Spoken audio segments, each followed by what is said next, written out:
Something interesting that I think I want to share. So recently we went on a family trip to Australia. Actually prior to the trip, I did reach out to an Australian brand that does rackets and badminton apparel. And they were very nice and they were okay with meeting up with me while I was there. Not only that, they passed me this really cool t-shirt and 3 rackets, and they said that they wanted me to review the racket. So I have 3 Volant racket with me. Go check them out on their website. And today I'm going to compare 2 of it with the Astrox 100 Zigzag, which I use as a base racket as a reference point for all the review videos that I have. Okay, so I want to show you what it looks like. Right, you can see, right, this is what the logo looks like. It's okay, there'll be B-roll. Okay, and in the 3 different rackets that they have, basically they have 3 different balance point, right? They have the head heavy, they have the even balance, and they have the head light shaft. So today I'm going to review the head light and the even balance racket. So they are the Flight S1 and the Rogue S1. Okay, the color is really quite cool. Right, as you can see, it's like black or white. The make of the racket is more than decent, although they are more consumer level than pro level, but aesthetically they look really quite nice. Okay, so we're going to see how it performs in the court, and then we're going to do an analysis according to the statistic or the measurements that we're going to take from the racket. So I was picking up this Flight S1, right, to do lobbing. I was expecting that it will not feel so nice given that it's a headlight racket. But that isn't the case over here.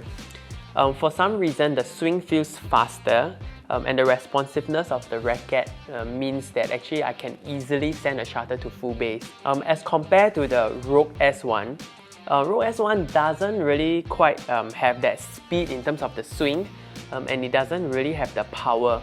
Right? Between the 2 rackets, I would favor Flight S1 when it comes to lobbing. The 100 Zigzag I feel like it has a smaller sweet spot, so it isn't as easy to get to the highest potential, but when it does, it performs better than the rest. The other 2 seems to be more consumer or more friendly for anyone to use. And so yeah, if you are an average player or someone new to the sport, I think this is something that you should take into consideration. When it comes to smashing, the benefit of having a larger sweet spot is still true for the Rogue S1 and the Flight S1 as compared to the 100 Zigzag. Right? And similar to lobbing, I feel like the Flight S1 performs better.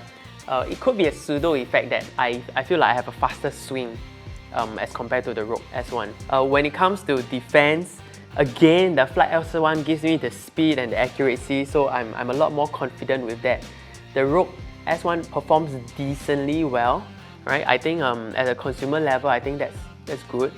And of course, my favorite issue, the 100 Zigzag. Right? But I think I've repeated this a few times that I think the sweet spot is quite different amongst the 3 rackets. And the 100 Zigzag has a smaller sweet spot.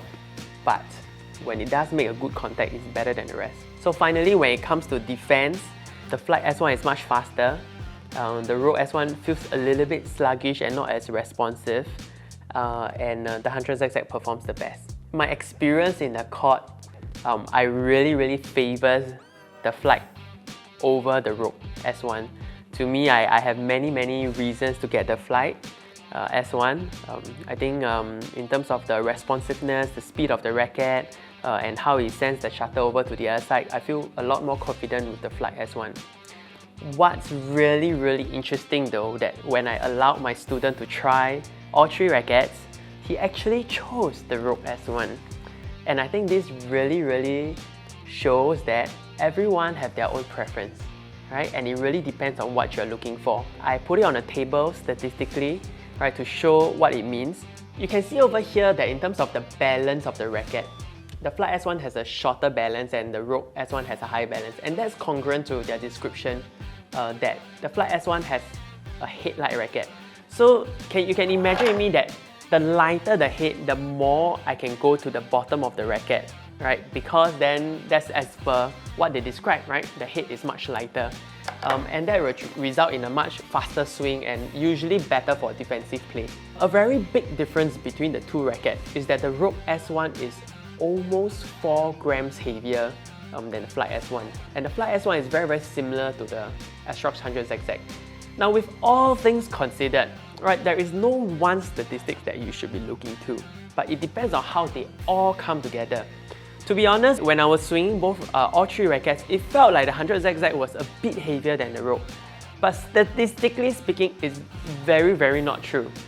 4 grams is a lot, right, for a racket, and the rope is 4 grams heavier or 3 grams plus heavier than the 100ZZ.